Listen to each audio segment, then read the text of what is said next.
Hello friends, welcome to SSC coaching centre. दोस्तों, आज के वीडियो में हम देखेंगे गणित के महत्वपूर्ण प्रश्न।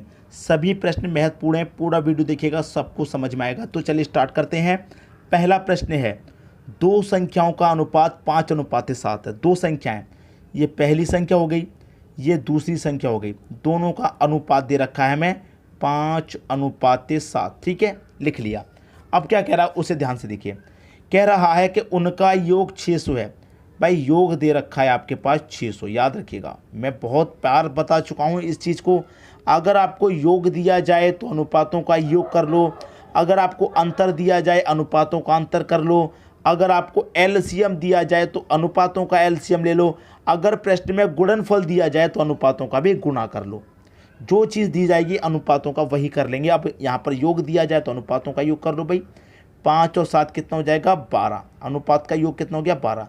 इस योग में अनुपात के योग से डिवाइड दे दो, मतलब 600 में क्या करेंगे? 12 से डिवाइड। योग में अनुपात के योग से डिवाइड। 12 25 60 और एक जीरो, मतलब 50 बार में ये कट गया। पूछ रहा है कि इनमें से बड़ी संख्या क्या होगी? भाई, जो अनुपात में बड़ा होगा बड़ी संख्या बिल्कुल वही होगी। तो अनुपात में बड़ा 7 है, तो इसका मतलब दूसरी संख्या बड़ी होगी। तो 50 का मल्टीप्लाई 7 से कर दो, 5 7 35 हो जाएगा और एक ही जीरो, मतलब 350। अगर मैं 50 का मल्टीप्लाई 5 से करूँगा तो कितना हो जाएगा? 5 5 25 और एक ही जीरो, 250। तो बड़ा कौन है? 350 बड़ा है, मतलब दूसरी संख्या बड़ी है। ठीक है, 350 बी ऑप्शन में है। ये क्लियर हो जाएगा आपके प्रश्न का सही आंसर। अगर छोटी संख्या पूछी जाती तो आप छोटी संख्या बता देते 250, क्योंकि जो अनुपात में छोटा होगा वही संख्या छोटी होगी, जो अनुपात में बड़ा होगा वही संख्या बड़ी। कभी कभी क्या पूछ लेता है कि आपको योग दे दिया, अनुपात के योग से आपने डिवाइड दे दिया 50। पूछ लेगा कि छोटी संख्या और बड़ी संख्या का गुणनफल बताइए, तो दोनों का आपको गुणा करना है, संख्या निकाल करके गुणा।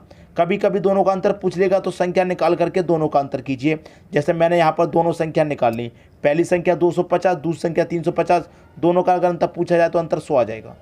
इस तरीके से प्रश्न पूछा जाता है, तो इसे समझ किया, अच्छे से समझना। ठीक है, अब देखेंगे अगला प्रश्न। अगला प्रश्न है, किसी विद्यालय में लड़के तथा लड़कियां 5:2 के अनुपात में हैं। लड़के तथा लड़कियां, पहले लड़के दे रखा तो पहले लड़के मतलब बॉय लिख लीजिए, बाद में लड़कियां दे रखा तो लड़कियां गर्ल लिख लीजिए। इनका अनुपात है आपके पास 5:2। ठीक है, अब कह रहा है कि यदि लड़कों की संख्या 150 है, लड़कों की संख्या याद रखिएगा, लड़कों की संख्या, लड़कों की दे रखा है 150 और लड़कों की संख्या अनुपात में कितनी है? 5 है। तो लड़कों की संख्या में लड़कों के अनुपात से ही डिवाइड करेंगे। याद रखना, आपको ये जो योग दे रखा है वो लड़कों का दे रखा है, टोटल विद्यार्थियों का योग नहीं है। अगर टोटल विद्यार्थियों का योग हो जाता तो हम टोटल का योग कर लेते, लड़का लड़की दोनों का, लेकिन सब लड़कों की संख्या में दी गई है, तो लड़के के अनुपात से ही डिवाइड करेंगे। कितनी बार में जाएगा? 30 बार में। अब 30 का मल्टीप्लाई मैं 5 से कर दूंगा तो 150 हो जाएगा, जो कि लड़कियों की संख्या का योग है। और 30 का मल्टीप्लाई मैं 2 से कर दूंगा तो 60 हो जाएगा। मतलब लड़के भी पता कर लिए हमने कितना है, 150, और लड़कियां भी पता चल गई हमें कितनी है विद्यालय में, 60।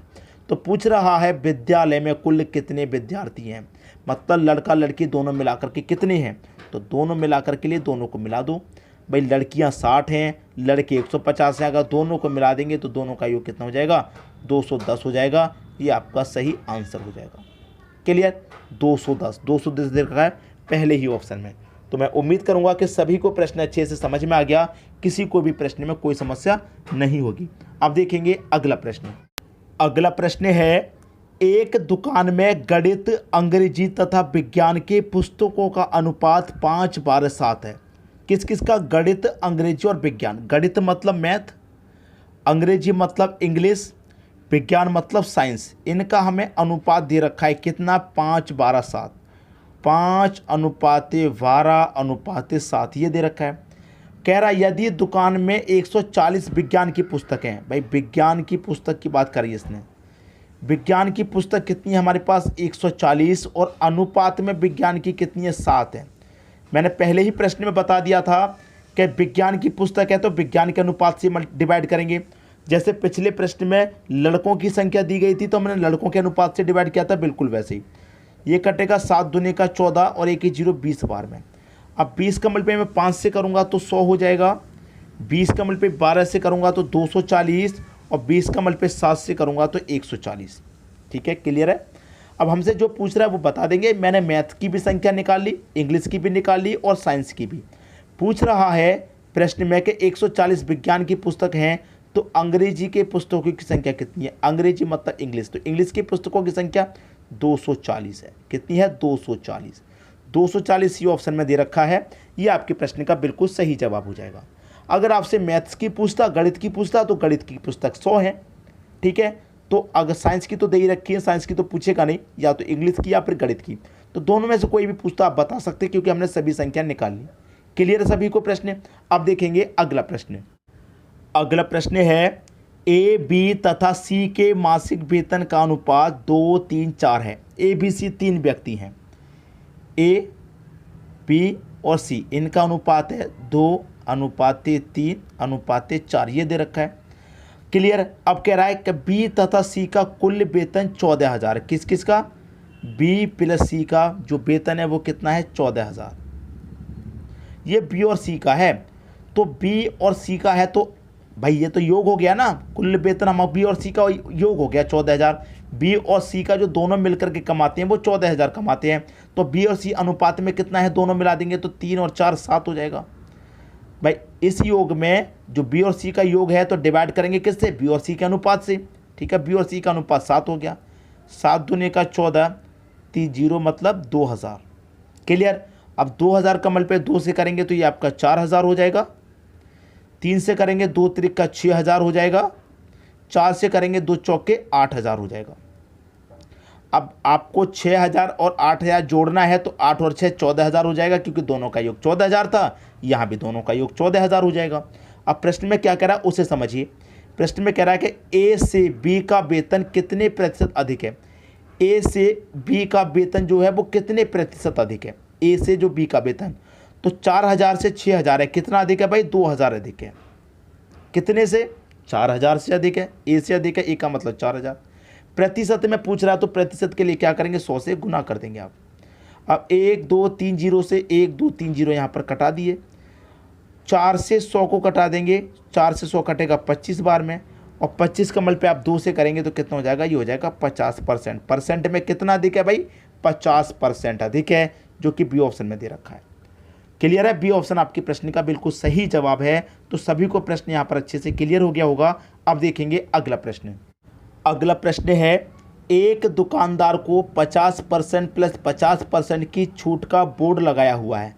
भाई एक दुकानदार ने अपनी दुकान के बाहर बोर्ड लगा दिया कि 50 प्लस 50% की छूट।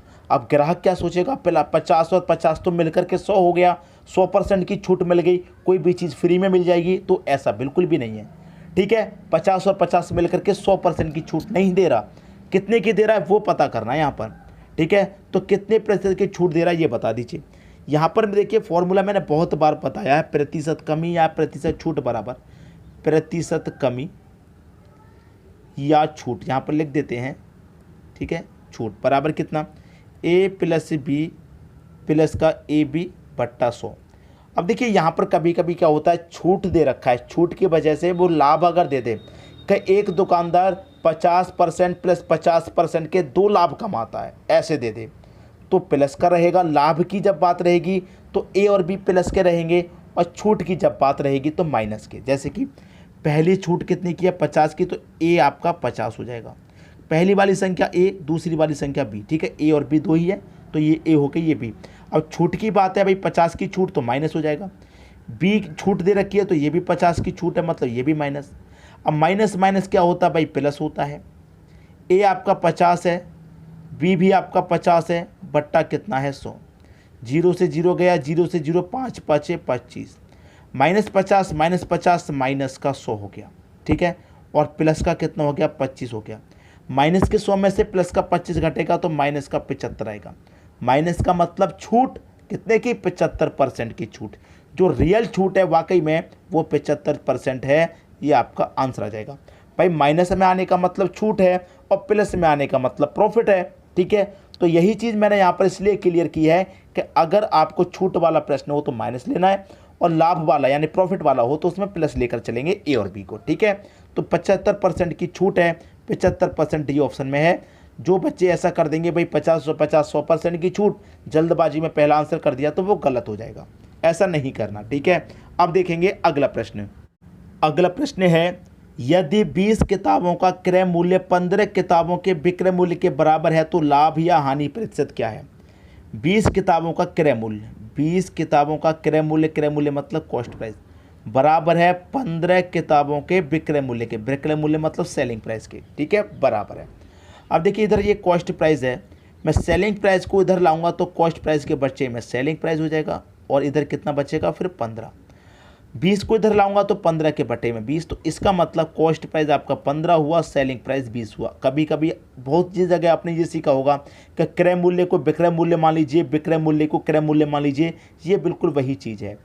तो आप तरीके से समझेंगे तो कभी गलत नहीं होगा, ठीक है। सीपी रखा, एसपी को इधर लेके आएंगे तो सीपी के बटे में एसपी हो जाएगा, इधर 15 बचा, 20 को इधर लाऊंगा 15 के बटे में 20, इसका मतलब कॉस्ट प्राइस 15, सेलिंग प्राइस 20।